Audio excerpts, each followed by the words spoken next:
Ever get that feeling like your brain's just stuck on repeat, going through the motion? Oh, absolutely. Autopilot engaged. Totally. Yeah. And today, we're going deep, really deep, into the science behind that. It's the science of habits. Ooh, fascinating Yeah, stuff. how those habits form, why they seem to have this, like, unshakable hold on us. It's powerful stuff. It is.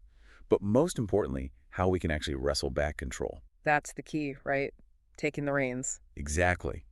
And to help us on this journey, we're diving into a book that's, well, going to become a modern classic, The Power of Habit by Charles Duhigg. A great choice for a deep dive. It really is. He blends, like, hard science and research with these compelling real-world stories, case studies, and then throws in a bunch of practical advice. The perfect mix. And that's exactly what we're aiming for with these deep dives.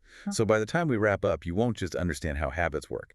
You'll have, like, a toolkit full of strategies. Ooh, I like that. A toolkit. Yeah, strategies to reshape those old habits that might be holding you back. Gotta get rid of those. And build new ones, powerful ones that'll help you reach your goals. I'm ready to upgrade my habits. Let's do it. Me too. Okay, so let's jump right into Duhigg's central concept, the one that underpins everything, the habit loop. Oh, okay. The habit loop.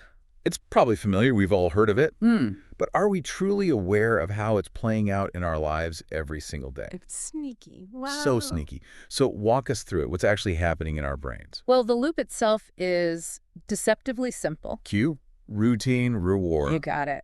But, and here's where it gets interesting, the real depth is understanding what's happening neurologically. That cue, it's not just a trigger, it's your brain recognizing a pattern. Ah, And it's like your brain's going, ooh, familiar territory, time to switch to autopilot and conserve some precious energy. makes sense. So like when I, without even thinking, make coffee the second my alarm goes off, Perfect example. my brain's basically saying, time to go on autopilot, save some effort. Exactly. Then you get the routine, the behavior itself, and often we do it with barely any conscious thought.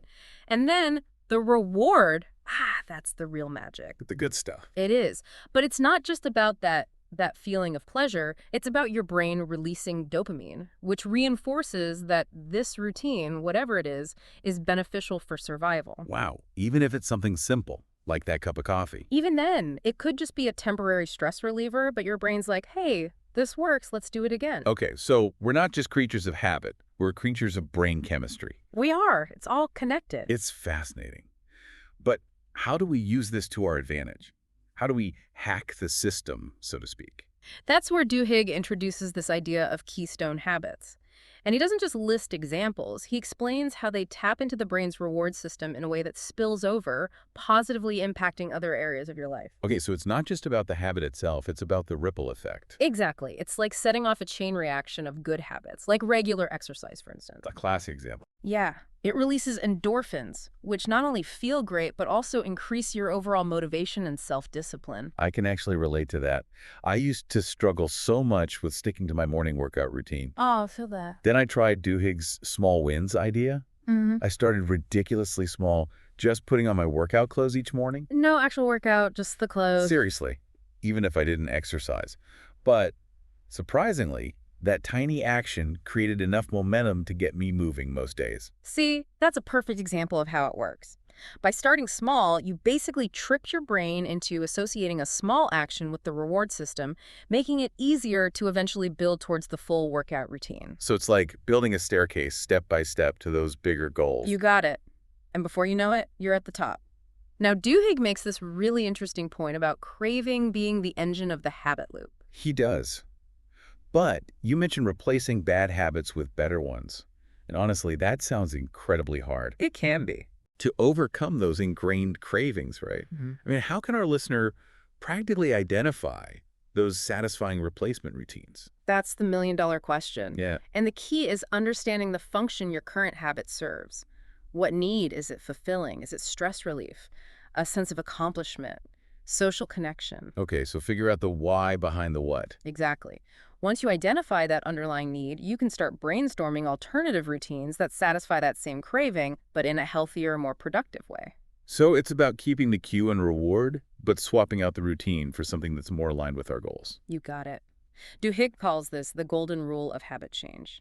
It's not about suppressing the craving, it's about redirecting it. Love that. The golden rule. You know, one of the things I found most inspiring about Duhigg's book is how he brings all this to life with real-world examples. He talks with Paul O'Neill, the former CEO of Alcoa, and how he completely transformed the company's culture simply by focusing on worker safety.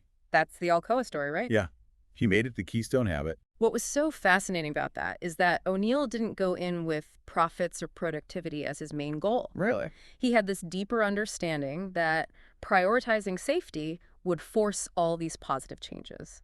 It would Yeah. change the way people communicated, how they held each other accountable. It impacted operational efficiency. Wow. And ultimately, it led to increased profitability. So it wasn't about the numbers. It was about changing the underlying habits that drove those numbers. Yeah, exactly. That's amazing. Well, It really shows how a single focused habit can have this massive ripple effect. it's proof. It works. And Duhigg also talks about how those super disciplined NFL teams, they used consistent habitual practice routines to achieve incredible results. It's like they cracked the code for success. It is. And it's not just for sports teams. It's a blueprint for building success in any area, individually or as an organization.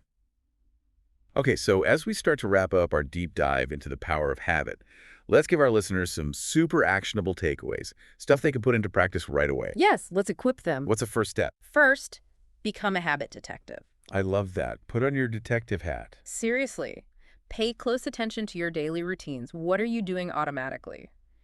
And then identify the cues and the rewards that are driving those habits. Are they actually serving you, helping you move forward? Or are they holding you back? It's all about awareness, right? Shining a light on those autopilot behaviors. You got it. Awareness is key. And once you've identified those habits, remember, you don't have to try and overhaul your entire life overnight. That's Wow. overwhelming. Yeah, too much change all at once can be a recipe for disaster. Definitely. Focus on those small wins, those tiny tweaks that feel manageable. Build that staircase, one step at a time. Exactly. Start with just one small change, be consistent, and celebrate those successes along the way. That sense of accomplishment, it's like fuel for your motivation, and it'll help you tackle those bigger habits down the line. I love that. And if you're struggling, remember Duhigg's golden rule. Replace, don't erase. Find an alternative routine that fulfills that same craving, but in a healthier way. Golden rule, remember that. So to wrap up our deep dive into the power of habit, here's a thought to leave you with. Duhigg argues that habits, not just individual ones, but societal habits, those are what drive big movements, revolutions even. So what habits do you see shaping our world today? The good, the bad, everything in between. That's a great question to consider. It really is. And what new habits could we, as individuals, as communities, cultivate to create a future we can all be proud of? We have the power. We do. It's something to really ponder. And if you want to explore these ideas even further, definitely pick up The Power of Habit. It's full of incredible insights and stories. Until next time, keep diving deep. See you next time.